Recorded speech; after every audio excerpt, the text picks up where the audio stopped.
Acha ji. So Al-Bara radhiyallahu anhu, who's one of the Sahaba, narrates that we prayed towards Baitul Maqdis, Jerusalem, with the Messenger of Allah for 16 or 17 months. Safwan was not sure, the narrator. And then 16 to 17 months after, the Qibla of the Muslims changed to Baitul Maqdis. Baitul Haram. So, just a second. So for the first 16 to 17 months, the Muslims used to pray towards the north. And Makkah was where? Makkah was towards the south. Now, if you remember, in Makkah, what Rasulullah sallallahu alaihi wasallam used to do was he used to pray towards Khane Kaaba, and then it used to be also towards Baitul Maqdis. So he used to have Khane Kaaba in front of him, and then behind that he was facing towards the Baitul Maqdis. So it was like he was facing two Qiblas at the same time. But in Medina, it was different because Jerusalem was the north and Makkah was towards the south. Okay? So now he was not facing towards Makkah. He was actually facing towards Jerusalem, right? So that was the Qibla of the Muslims. And then after 16 to 17 months, after Hijrah, that's when the Qibla changed. So after 1.5 years, almost, okay? And that's a very serious event that happened. Usme kafi logon ne bahut sara shor machaya. The Jews made a lot of fuss about it.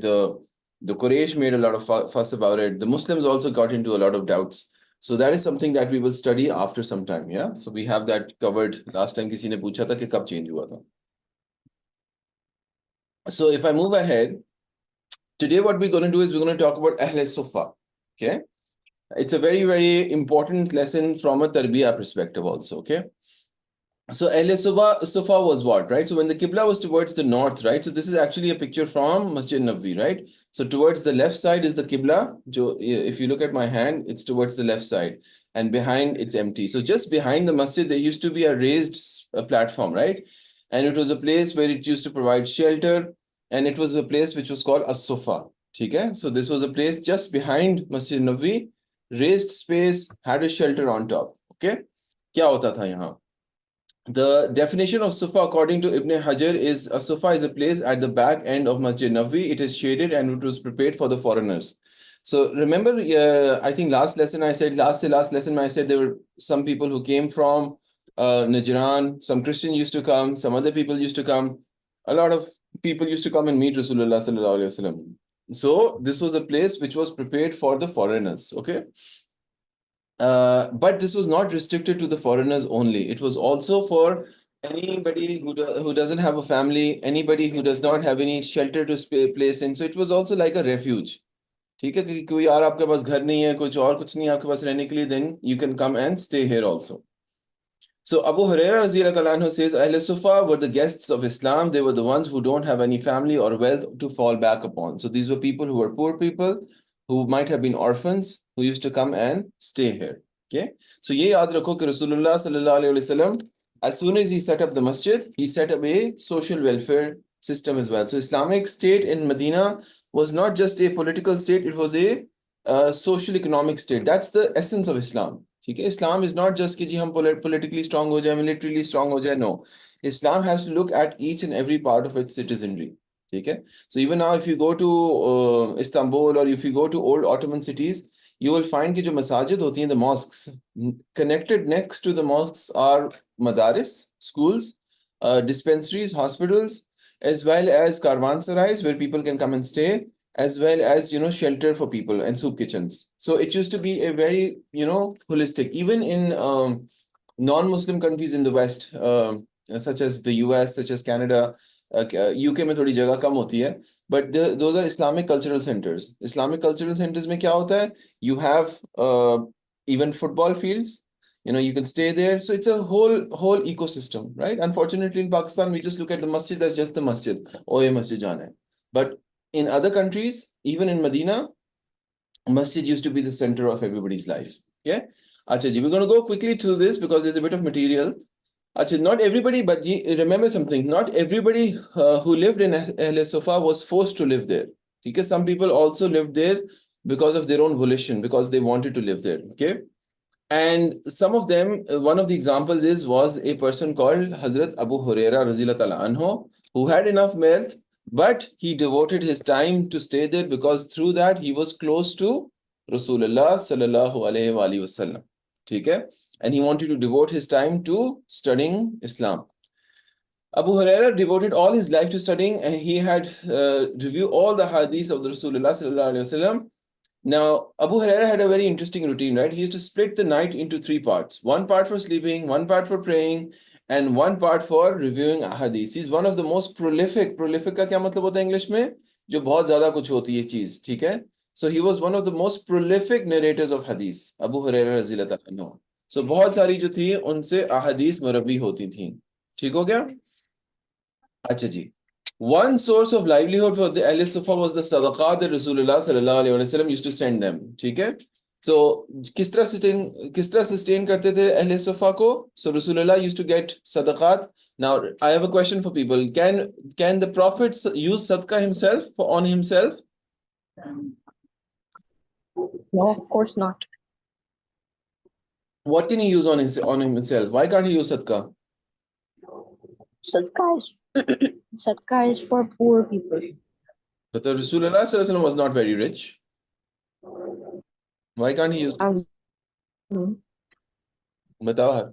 Sadaqah is Just as somebody else is answering. Go ahead. Correct. So according to the Sharia, it's not because if you're poor or rich. According to the Sharia, prophets are prevented from using sadaqats. But prophets can use what? Gifts.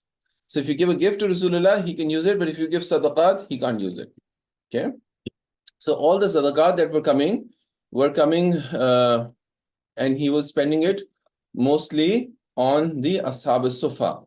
Achha, my request is I'm not looking at the chat, right? So if you guys want to say something, just raise your hand and you can say it, okay? Achha ji. Now, one of the examples of Ahl Suffah was a lot of generosity, okay? One of the Ansar said that his father was amongst the people of Suffah. So Ansar kaun hai? People of Medina. Kaun? Also Khazraj mein se. Okay? So his father was from Ahl Suffah. Okay? Rasulullah sallallahu alaihi wasallam ordered the Sahaba to invite Ahl Suffah to their houses. So the Sahaba came and invited some until 5 of them were left. Then Rasulullah told them to go to that Ansar's house and he fed them. So jo piche reh gaye the, they went to the Ansari's house and he fed them. Rasulullah sallallahu alaihi wasallam says that whoever has food enough for 2 people should take a third, and whoever has food enough for 4 people, such a person should take a 5th or 6th person. Now guys, this is such an important lesson. This is something which is going away from our culture, even with siblings. Okay? So if you have a burger, if your sibling comes and sits next to you, I've seen very few siblings who share their burger with their brother, their own blood brother. Okay? Their own sister. They're like, no, tum apna khao, tum apna khao. So this selfishness is slowly and gradually coming into our culture. Islam ka mizaj ye nahi hai. Islam does not teach this. Islam says that if you have food enough for one person, always add another person to you, because Allah will give barakah and you can have food for 2 people even if it's a provision for 1 person. ठीक है? So if for example आपके घर में खाना बना है, ठीक है? If it's for 3 people and if your neighbor is there, you can send some food to them as well. ठीक है? If you're eating yourself, share it with somebody. Always ask. हमारे यहाँ तो courtesies भी खत्म हो गई हैं. I mean, Western people, they're not into religion. They don't practice Islam. खुला रहने दो बेटा, खुला रहने दो, खुला रहने दो. They don't practice Islam like that, but they will always offer food. Yeah. So how many of you offer food to strangers? When was the last time you offered food to a stranger? Your own food. Any examples? Any hands?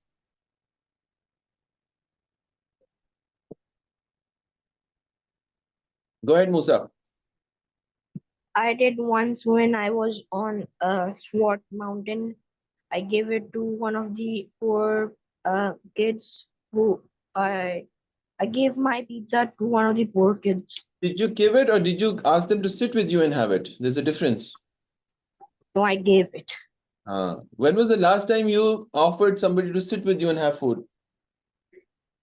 If somebody, not to you, Musa, I'm asking other people. So the fact that this hasn't happened, right, tells us that we are living in a society which is getting selfish by the day.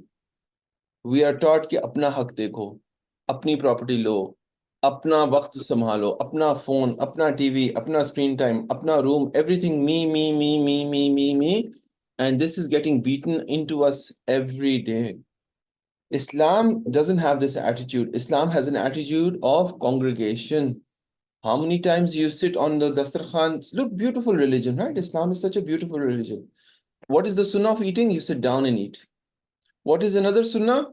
Two people should be eating from the same plate. Yeah. What is the sunnah? You call somebody to your. That's the beauty. हमारे यहाँ क्या होता था? Okay, for example, if you're going to a party, your driver will stay out, you will go inside, your driver will be outside. Even हमारे culture में भी इस तरह होता है. But in Rasulullah's time, there was no differentiation. And that's why they loved him so much.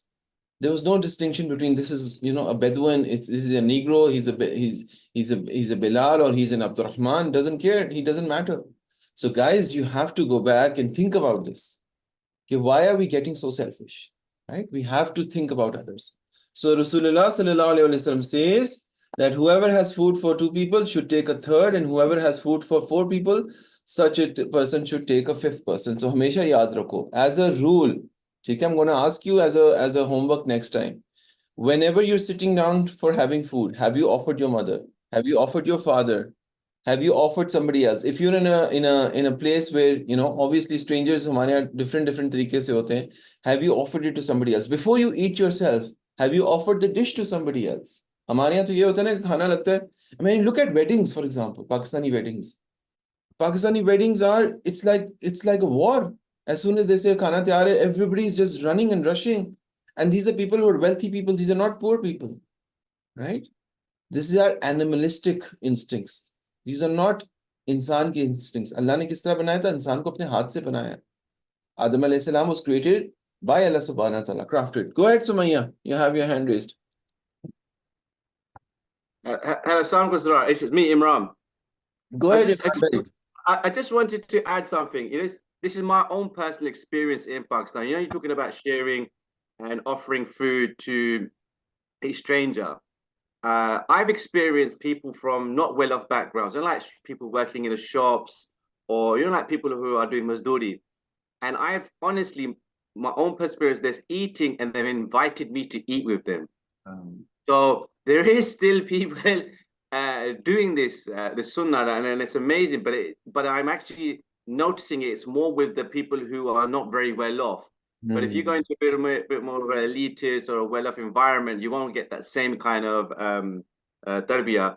But yes, I have experienced it with not so well-off, people doing mazduri, having their food, and personally inviting me to eat with them. So, mashallah, people do it in this country, which is amazing still. Jazakallah for that sharing, Imran. And I can actually relate to that. If you go to some bazaar in Peshawar or somewhere else, and this is more sometimes pronounced in KPK, still people have some values there. They will always ask you genuinely, not like me, उनसे अच्छा चाय पीनी है, फिर वो आगे से कोई कहते हैं हाँ पीनी है, फिर उस खप पड़ गई, अच्छा अब तो बनानी पड़ेगी. But genuinely they ask you, sit down, have chai with me, and then we'll talk. Yeah. So this is an important aspect, guys. Think about it, okay? So I'm going to give you a case study to go back home and ask over a week कि आप लोगों ने क्या किया इसके ऊपर. I'll give you another example. Who knows Muhammad Hijab, the British Egyptian YouTuber, the person who's a good da'i. Okay, Muhammad knows. Okay, so Muhammad Hijab is an Egyptian British guy. He gives dawah, right? So उसकी मैं talk पिछले दिनों सुन रहा था. And he went to Switzerland, right? Now, Switzerland is one of the most richest per capita countries in the world.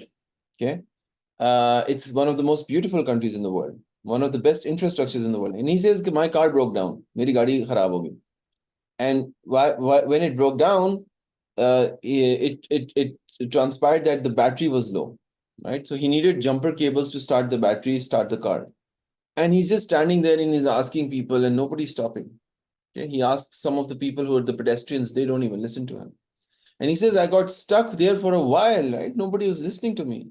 And a few months ago, he was in Pakistan. So he's like, look, if I was in Peshawar, or if I was in Kabul, or if I was in Rawalpindi, there would have been so many people who stopped and give me jumper cables. Even somebody might get me a battery and all. Okay. So these are things which make us different, brothers and sisters. Okay? Success in life is not how rich you are. Success in life is not what car you drive. Success in life is not what phones you have. It's how human you are from the inside. And that's what Rasulullah came to teach us. जानवरों से हमें इंसान बनाने के लिए बुलाए थे. और हम आज फिर जानवर बनने लगे. Yeah. So remember this, that, G, go ahead. Somebody want to say something? Yeah, someone wants to say something here. Yeah, go ahead. Actually, in like our house, like my mother, if somebody randomly comes into our house, my mother would ask, you can drink tea with us or give them something like we have in our house. Even the maids and someone else, we give them anything like we have available at that moment. And you were talking about the car which got stuck, and my father himself 2-3 times have helped people who have got their battery low. Instead of giving them the jumper cables, my father has like jump started their car instead. Thank you, Jazakallah. So, guys, the moral of the lesson is go back. Let's all, including myself, I'm no angel. We all start acting like humans. Think about other people. Okay? And at the basic, again, I'm going to say something. This thing I'm going to say is giving something is different. Asking somebody to sit with you and have something is different. ठीक है, pizza खा लिया, 4 pieces खा लिए, 2 pieces left over the, दे दिए, खा लिया, मैंने बहुत बड़ी चैरिटी कर ली, अच्छी बात है. बट फ्रेश पिज्जा था, आप बैठे हो, सामने नजर आ रहा है कोई और है, उसको भी यार come have it with me, right? So Rasulullah sallallahu alaihi wasallam used to say, if you are 5, invite a 6th person to eat with you. Okay? These Sahaba who were told to invite these people were not millionaires. We are going back to Imran by your point, exactly hitting the nail on the head. These Sahaba who were told to invite these people were not millionaires. Rasulullah asked them to invite a third when they had food enough just for 2 people. And by experience, not all millionaires, Allah has made some good, honest millionaires, and people who might not have a lot of money have big hearts, right? So always strive to have a big heart, not a big bank balance. If you have a big heart, Allah subhanahu wa ta'ala will bless you and give you barakah. If you have a big bank balance and a small heart, you will get stuck. Okay? Acha ji, we're going to keep going quickly because there's a bit of stuff on Ashab al-Suffah. So this tells us that generosity and sacrifice are a part of Islam since the beginning. If you don't have the sense of sacrifice, for your parents, for your sense of sacrifice and generosity, बार बार कुरान में आता है, it starts with your own family. ये भी याद रखो, if you're generous outside, but if you're selfish inside, doesn't make you a good Muslim. You have to be generous inside and outside, with your own family, with your siblings, with your parents, with your cousins, with your tribe, with your people. Okay? And then aista it goes out. Okay? Allah Azza wa Jal repeatedly revealed ayat to be kind to the orphans, the poor, the needy, being generous towards the guests. Yeah, so मेहमानों के लिए, आपके घर में मेहमान आए, सामने बैठे हैं, lots of time I've seen people कि जी मेहमान बैठे हो, हम पहले खुद डिश ले रहे हैं. नहीं यार, you give it to the मेहमान first. Keep asking the मेहमान, right? And you don't say आपने खाना है? No, you bring the dish forward and you insist, right? And then इस तरह होता है. All of these are ibadat that have been encouraged from day one. So we should accept that being a Muslim does demand sacrifice, and we have to do and seek Allah's pleasure. Okay? So giving is a bit part of sacrifice. Acha ji, it should not be thought that Ahl Sufa would just sit and eat food all day, right? So ye na samjho ki they were just freeloaders, that they were just sitting on welfare, right? No, they did not. They were very active people, right? In ibadat, and they were true monks in the real sense. ठीक है, इबादत के अंदर थे, आगे आपको पता चला कि not just ibadat, they used to fight in Allah's path as well. And it's like a school also. They had immense knowledge, who were scholars, mujahideen, and many of them became shuhada. So they were scholars, they knew knowledge, they were mujahideen. Who are people who are mujahideen? Who fight in the path of Allah. And when they fought in the path of Allah, they also died in the path of Allah. So they were active people. These were not people who were just sitting on their backside. Okay, so for example, one of the scholars who graduated from among the ranks was Abu Hurairah Zillatala Anhu, who was the most prolific narrator of hadith. Another member of Ahl Sufa was Hazrat Huzaifa ibn Yaman. Now, who knows one of the unique things about Hazrat Huzaifa? Rasulullah gave him a title which he did not give a title to anybody. Does anybody know this about Huzaifa al-Yaman? Anybody at all? You get extra chocolate from me if you're able to answer this one. It's a tough one. So those of you who have been studying Seerah a bit more, any guesses about Huzaifa al-Yaman? What was so special about him? No, he's not the Ashram Mubashara. Batao. Abu Hurairah to wo hai na, dusre. Ye Huzaifa al-Yaman. Anybody, any guesses? Imran bhai, any guesses? Muhammad, Huzaifa al-Yaman, go ahead. I said I don't know. Okay, Huzaifa al-Yaman was given the title that he was the keeper of the secrets of Rasulullah. He was given the title that he was the keeper of the secrets of Rasulullah. When Rasulullah sallallahu alaihi wasallam was about to die, Rasulullah gave him a list. And that list had all the names of the munafiqeen on it. Who are the munafiqeen who say, I'm a Muslim, but inside they're not Muslim? Who can know this? Allah. Allah told Muhammad sallallahu alaihi wasallam, and Muhammad sallallahu alaihi wasallam wrote it down or got somebody to write it down. Who did he give it to? Huzaifa. So he was always, he didn't give it to Abu Bakr, Umar. So once Umar actually went to Huzaifa and said, Huzaifa, can you please tell me? Huzaifa said, no, I can't tell you. I'm the secret holder of the Rasul. Umar said, can you please tell me if I'm on the list or not? And Huzaifa said, no, you're not on the list. If you're not on the list means that you're a true Muslim. So Hazrat Huzaifa was from where? Ahl Suffah. And who was he? He was the secret keeper of Muhammad sallallahu alaihi wasallam. Okay? And he was also given, he knew a lot of hadiths of the end of times, क़यामत के बारे में. So जो भी आपको क़यामत के बारे में दज्जाल, इमाम मेहदी, ईसा अलैहिस्सलाम का वापस आना और क़यामत में आग चलेगी और सब जेरूसलम में इकट्ठे होकर आखिरी जंग होगी, ताबिक में लड़ाई होगी, ब्ला ब्ला ब्ला, बहुत जबरदस्त इस्लामिक नॉलेज है इसके ऊपर. Most of those hadiths were narrated by Huzaifa. So he was a very special person. ठीक है? Sure. Yeah, go ahead. But did he give a list of the people that were present at that time, or like the the whole At that time. Oh, okay. Okay. Acha ji. So another special person. Does anybody know about Hanzala? So Hanzala was a newly married person. He got married just a day or two before Ghazwa Uhud. Okay. And as soon as he got married, then the call for jihad came. And he immediately left. I mean, aapki nayi shaadi hui hai, nayi family, aapki kaun chhodta hai? But he's like, no, it's the time for battle, right? Rasulullah has called me. So he then goes to the Battle of Uhud. Okay. So last night he gets married. The next day he goes. And then he fights in the Battle of Uhud. And he is martyred in the Battle of Uhud. And when he's martyred, Rasulullah is looking at him. If you guys can look at me in the screen, right? So Rasulullah looks here, then Rasulullah looks up, and Rasulullah then looks down. So the Sahaba ask him, Ya Rasulullah, what happened? So Rasulullah says that I saw that the angels came, picked up Huzaifa, gave him ghusl in the sky, and then he brought them back. This is the status Allah subhanahu wa ta'ala gave to Hanzala. These were special people, guys. These were people who had devoted their lives to Islam. Yeah. Go ahead, Muhammad. There was also another Sahaba. His name was Julaybib. And he always wanted to get married, but he could never because he was described to have a very deformed face, basically. And the Prophet ﷺ made him get married to someone eventually.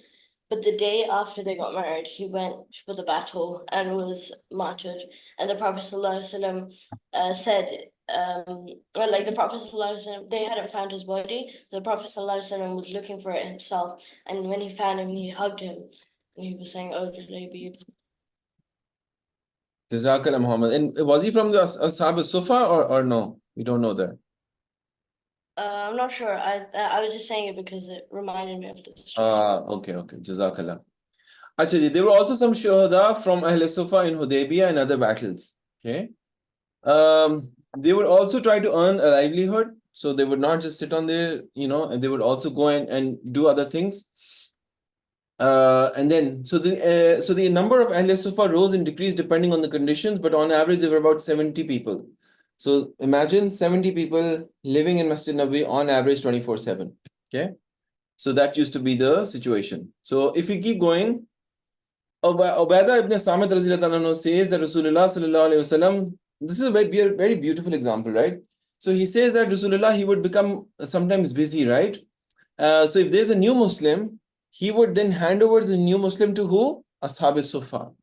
And if a new Muhajir would come from Makkah, so Muhajir kahan se aate the? Makkah se aate the. New Muslims could be from Medina as well. So if there's a new Muslim or a Muhajir, Rasulullah used to give them to Ashab Suffah, because Ashab Suffah were pious people, they knew the knowledge, they were directly trained by Rasulullah sallallahu alaihi wasallam. Okay? So dawah to them was including feeding, taking care of them, being aware of them, and all of those things, right? So Rasulullah sallallahu alaihi wasallam through this wanted a society to be organized. He wanted people to be represented by their representatives. So the person who used to represent the people from As-Suffah was Abu Huraira. So 70 log the, 70 logon ke representative kaun the? Hazrat Abu Huraira. So today we're going to do establishing brotherhood. Okay? आप उधर बैठो जाके. आप वापस उधर आओ. Okay. अच्छा जी. ठीक है. So Hafiz साहब in country in can you read this for us? ये आपको नजर आ रहा है? ऊंचा अच्छा पढ़ना है. واعتصموا بحبل الله جميعا ولا تفرقوا واذكروا نعمة الله عليكم إذ كنتم أعداء فألف بين قلوبكم فأصبحتم بنعمته إخوانا وكنتم على شفا حفرة من النار فأنقذكم منها كذلك يبين الله لكم آياته لعلكم تهتدون. ठीक है. अच्छा Abdullah Amar, can you not do the drawing on my screen please? अच्छा. So establishing brotherhood, we start with the ayat of the Quran. This is, I think, from Surah Al Imran, okay, the 3rd chapter of the Quran. And hold firmly. What does Allah subhanahu wa ta'ala say? وَاعْتَصِمُوا بِحَبْلِ اللَّهِ جَمِيعًا. Right? And hold firmly to the rope of Allah all together and do not become divided. What is the rope of Allah? Quran. So, ye ayatein tab nazil hui. Then what does Allah say? And remember the favor of Allah upon you when you were enemies. Who were the enemies? Do you remember from the Makkah series?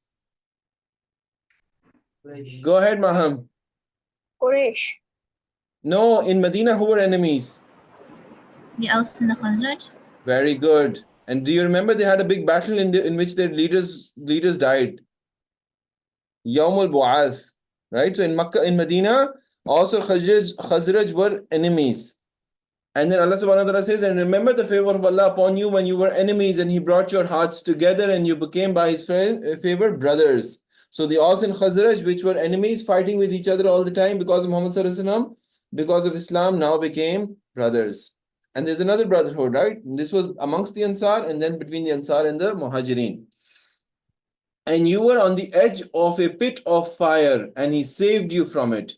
Thus does Allah make clear to you His verses that you may be guided. So Allah subhanahu wa ta'ala क्या फरमा रहे हैं कि तुम अपने लड़ाई झगड़े में, आजकल भी हमारे यहाँ होता है ना, लड़ाई झगड़े हो रहे हैं, पंजाबी पठान बलोच ये वो आपस में लड़ रहे हैं और लड़ते if you kill somebody, नाहक किसी को कत्ल कर दो, वो गुनाह कबीरा में से आता है. You will go straight to Jahannam. So Allah subhanahu wa ta'ala says you are right on the edge of this pit, right? Like this volcano here. And if you just fall over in the volcano, you're dead. Khalas. So the volcano of Akhirah is what? Hellfire, right? So Allah subhanahu wa ta'ala said, I've saved you from it. Okay, next. Hafiz Sahab number 2, Hamza Khan, can you recite this for us, please? Okay. أعوذ بالله من الشيطان الرجيم بسم الله الرحمن الرحيم وألف بين قلوبهم لو أنفقت ما في الأرض جميعا ما ألفت بين قلوبهم ولكن الله ألف بينهم إنه عزيز حكيم صدق الله العظيم. So Allah subhanahu wa ta'ala in Surah Anfal, which is the 8th chapter of the Quran, says, and Allah brought together their hearts.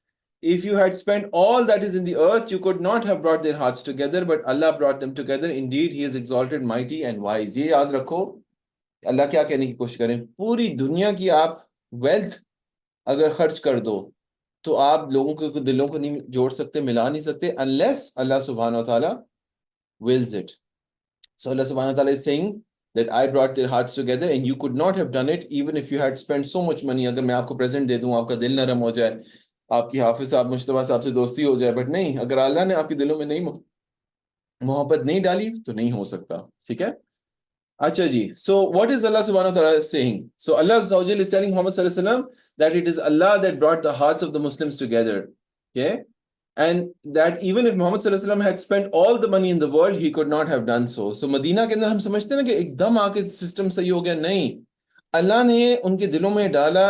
Allah made the place conducive. मुहाजिरीन ने इधर से कुर्बानी दी. They left their houses and then Allah made the path easy for them. Okay. This tells us that it is not possible to buy the hearts of men. You cannot buy the hearts of men. You can only win the people's hearts. ये याद रखो. So many times, I mean, I'll give you certain examples. 2001 के बाद America went into lots of countries, right? They went into Afghanistan, they went into Iraq, and after the war, they used to say that we're here to win hearts and minds. So the American army used to say that we're here to win hearts and minds. So they would spend money. उन्होंने clubs खोल दिए, उन्होंने रोडें बना दी, उन्होंने ये कर दिया, but they could not win the hearts and minds because the population did not want to live under the US rule. So no matter how many spent, British को देख लो आप. So the British were here for 200 years. 1857 के अंदर मुसलमानों ने और हिंदुओं ने मिलकर उनको जो था, they started revolting against them. They could not win hearts and minds. So अगर आप लोगों के मिजाज के खिलाफ जाओगे, if you're going to go against the nature of people, people are not going to accept you. People will only accept you if you win their hearts. And you cannot buy people's hearts. Remember that. Okay? This was a favor of Allah Azza wa Jal to unite the hearts of the Muhajirin and the Ansar, making them brothers. ठीक हो गया? Well done, Musa, mashallah. So Allah subhanahu wa ta'ala says, and for those who were settled in Medina, now he's talking about the Ansar. ठीक है? So Allah subhanahu wa ta'ala says, and also for those who were settled in Medina and adopted the faith before them. They love those who immigrated. So किसके बारे में कह रहे हैं? अंसार के बारे में कह रहे हैं कि they loved the muhajirin. So they love who immigrated to them and find not any want in their hearts for the immigrants were given but preference over themselves. So कह रहे हैं कि वो मोहब्बत करते थे with the muhajirin and they used to give them what they had themselves. Okay? And then even though they were in privation, so even though the Ansar were not very rich people, but still they welcomed the Muhajirin. And whoever is protected from the stinginess of his soul, it is those who will be successful. Again, the same thing that I said earlier. You have to be protected from the stinginess. Stinginess क्या होता है? कंजूस होना बहुत ज़्यादा. अपनी नफ्स की stinginess से जो बंदा release हो जाता है, it is those who are successful. So again, Allah says, have a big heart, essentially. Okay? अच्छा जी, next. From this ayat, we know that Allah subhanahu wa ta'ala has protected the Ansar from stinginess in their souls. So Allah ने Ansar को stinginess से, मतलब stinginess को उर्दू में क्या कहते हैं? कंजूसी, हाँ. So कंजूसी से बचाने के लिए Allah ने उनको बचाया हुआ था. These ayat are talking about brotherhood in general, but the brotherhood between the Muhajirin and Ansar is unique. ठीक है? According to Suhaili, some people said that this brotherhood started 5 months after Hijrah, and some people said that this brotherhood started 9 months after Hijrah. Whilst another opinion is that it started as soon as Masjid Nabi was established. ठीक है? अच्छा, अब ये brotherhood था क्या? We'll study a little bit about that. Second, yeah, आगे आ जाओ. अच्छा जी. So I'll give you some examples, right? So one example is the example of Hazrat Abdul Rahman. This is not Abdullah Rahman, this is Abdul Rahman, right? There's a typo here. So this is Abdul Rahman ibn Auf raziyallahu ta'ala anhu. Hazrat Abdul Rahman ibn Auf raziyallahu ta'ala anhu was one of the Ashra Mubashra. ठीक है? And he was a Muhajir. So what happened? So he said, when we came to Medina as immigrants, Allah's apostle Rasulullah established a bond of brotherhood between me and Saad bin Ar-Rabi'a. So her sahabi के साथ एक मुहाजिर और एक अंसार को आप सल्लल्लाहु अलैहि वसल्लम ने जोड़ दिया आपस में. There were, I think, 100 Sahaba, Muhajirin. I think there were not so much. So, unko jaake bana diya. So, who was the brother of Hazrat Abdul Rahman? It was Hazrat Saad bin Rabi, raziyallahu ta'ala anhu. So, what happened? So, Saad bin Rabi, raziyallahu ta'ala anhu, who is an Ansari, he said, I am the richest amongst the Ansar, so I will give you half of my wealth. So, he said, I'm going to give you half of my wealth. Furthermore, I have 2 wives. So whichever of them you want, I will divorce her and you can marry her. ठीक है? So that's the sacrifice. And then what did he say? So Abdurrahman said, I am not in need of all of that. Mujhe nahi chahiye. I don't need half of your wealth. I don't need to marry one of your wives. You keep them. All I need is tell me where is the market. Dukan kidhar? Aina souk. Where is the marketplace? Yeah. So Abdurrahman says it is the marketplace of Kanuka. Okay? If you remember from the map that I told you, so the marketplace hoti thi, that was in the center of Medina. पहाड़ों शहरों में नहीं थी, नीचे नहीं थी, बीच में थी, ठीक है. और वो मार्केट प्लेस ज्यादा कौन मैनेज कर रहा होता था? It used to be the people of Kanuka. Who were the Kanuka? Who knows? Which religion were they from? Jews. Very good. ठीक है जी. They were very rich. Next, Abdurrahman went to that market and the following day he brought some dried buttermilk, yogurt yani ke, and butter, and then he continued going there regularly. So Abdurrahman started going regularly to the market. फिर क्या हुआ? A few days later, Abdurrahman came having traces of yellow scent on his body. So जब वो आए तो उनके कपड़ों के ऊपर yellow रंग लगा हुआ था, ठीक है? And on that, Rasulullah sallallahu alaihi wasallam asked him what had happened. Did he get married? Because उन जमाने में होता था जिस तरह हम हाथों में मेहंदी लगाते उसी तरह वो क्या नाम है अपने कपड़ों के ऊपर सेंट लगाते थे जिसका कलर होता था. So Rasulullah asked him what happened. He said, I got married, and he responded in the affirmative. And then Prophet Muhammad sallallahu alaihi wasallam said, who have you married? He said, I have married a woman from the Ansar. So instead of depending on somebody else's wealth, he traded himself, because Abdurrahman ibn Auf was a very rich man. And Allah had given a lot of barakah in his rizq. Okay?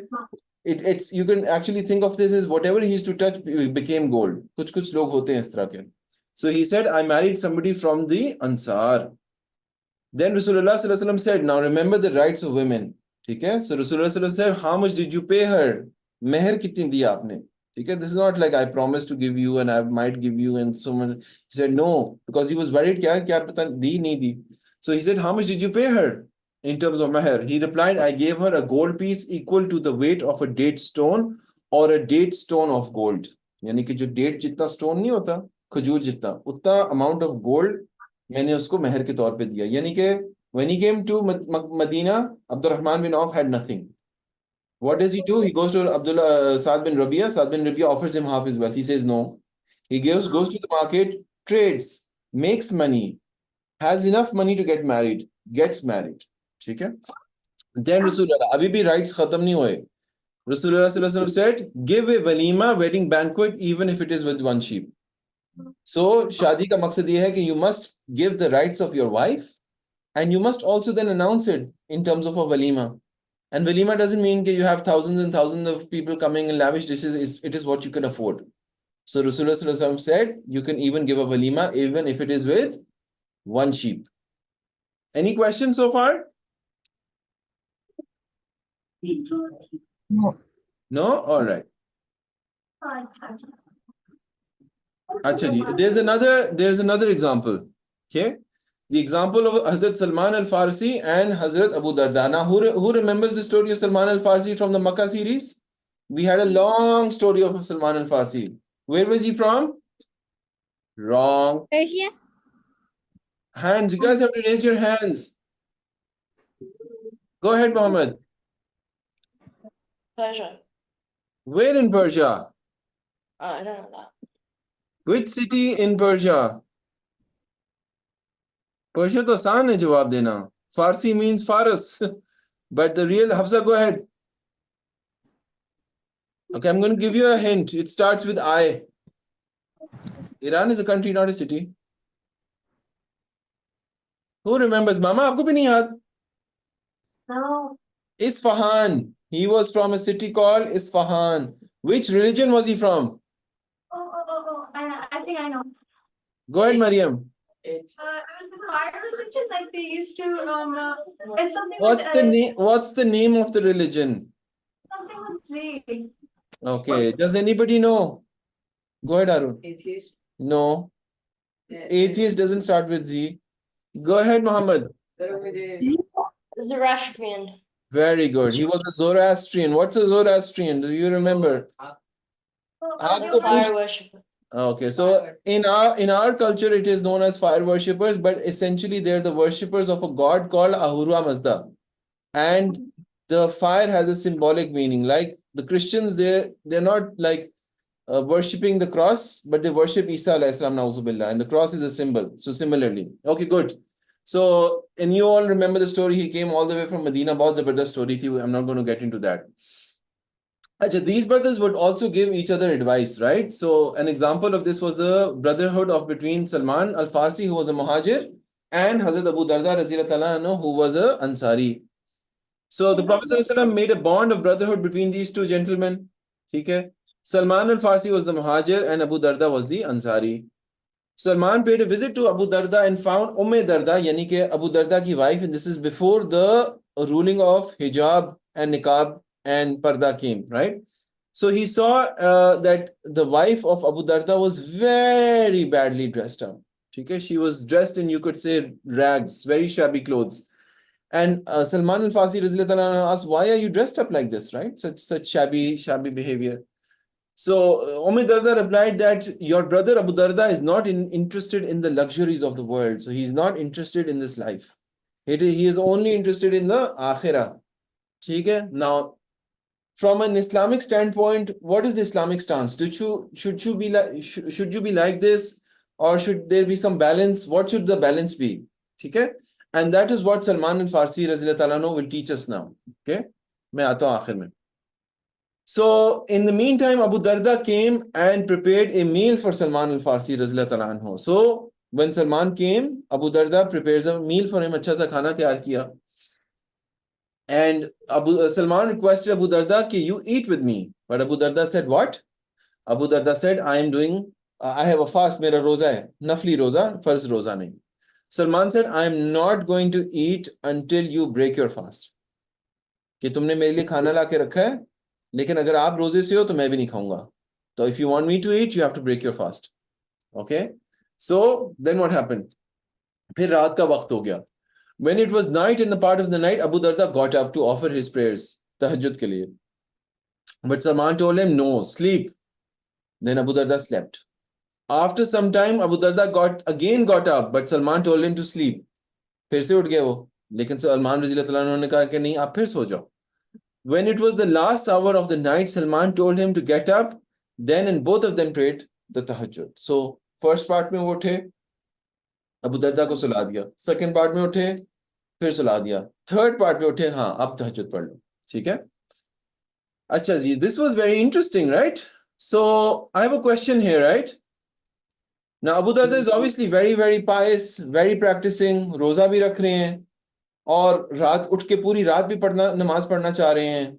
Plus he hasn't bought his wife beautiful clothes and he's not wearing himself beautiful clothes. So is Abu Darda in the right, or is I need to see hands, okay? Or is Salman in the right? What's the correct opinion? So hands, please. Mariam, who's sitting right to your right? Bint Atif, huh? Yeah, Rahma. Bint Atif. Go ahead, Bint Atif. My name is Rahma. Rahma, go ahead. I think that Salman is right because he shouldn't be like this much that he doesn't take care of his wife, or like he wants to like destroy his sleep or his body just because he has to worship to Allah subhanahu wa ta'ala, and Allah subhanahu wa ta'ala can even count that sleep into worship if he has the right intention. So according to you, Rahma, Salman was giving the right advice, even though Abu Darda wanted to worship and fast. Okay? Any other opinions? Go ahead, Maham. I think Salman radiallahu anh is right because, well, doing ibadah is good and all that, but you should also at least spend money on basic resources like clothes and all that. Okay. And like Rahma said, he should have, not tire his body like that. Okay. Let me ask other people. Momina, what do you think?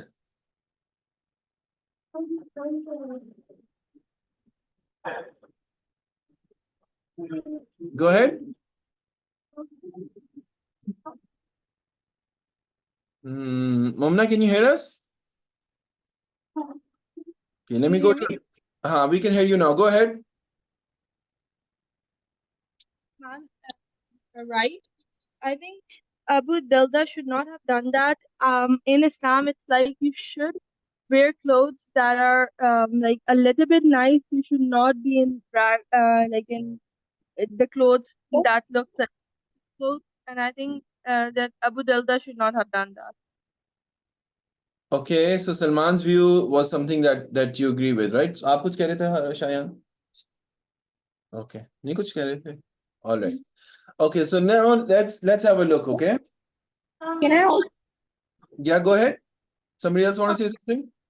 Yeah, so also tell my perspective. Yeah, quickly, Musa, please.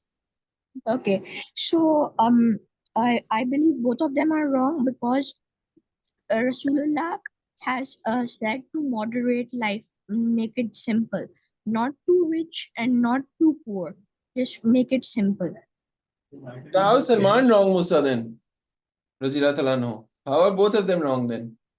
Yes, both of them are wrong because How Rasulullah has that's what I'm asking. How is Salman Razila Talano wrong in this? Salman Razila Anhu is wrong because he's basically telling him Salman isn't wrong, like he's telling him to wear a better No, a Salman better didn't clothes. say that. No. Salman didn't say wear this, wear that. All he's saying is that you should not wake up at this time. So I haven't come to the conclusion yet, right? Now No, let's come to the conclusion now. The other thing is, look, this is not a view that one is wrong and the other is right. At the end of the day, look, remember something. Every person has their own circumstances, right? Some people can do this, some people can't do that. But let's conclude this now. So what does Salman Razila Talano says? Now Salman Razila Talano says something very beautiful.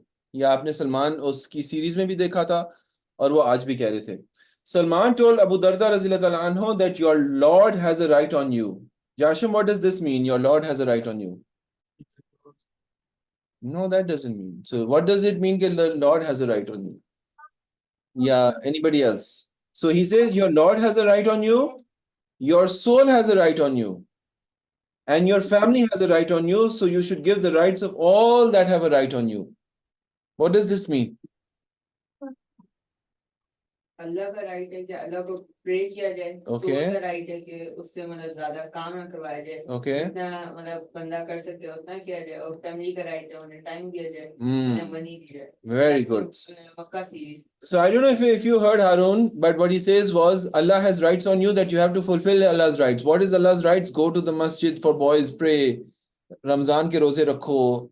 अल्लाह की जो तमाम अल्लाह ने अहकामात की उनको follow किया जाए. And the second is your soul, यानी कि your body and your nafs has a right on you that you take care of it. You know, you give it healthy food, you don't eat too much, you don't eat too less, you exercise and so on and so forth. And finally, you take care of your family as well, right? Give them all the rights that they have upon you. Okay. Now, this was very strange. So what happened?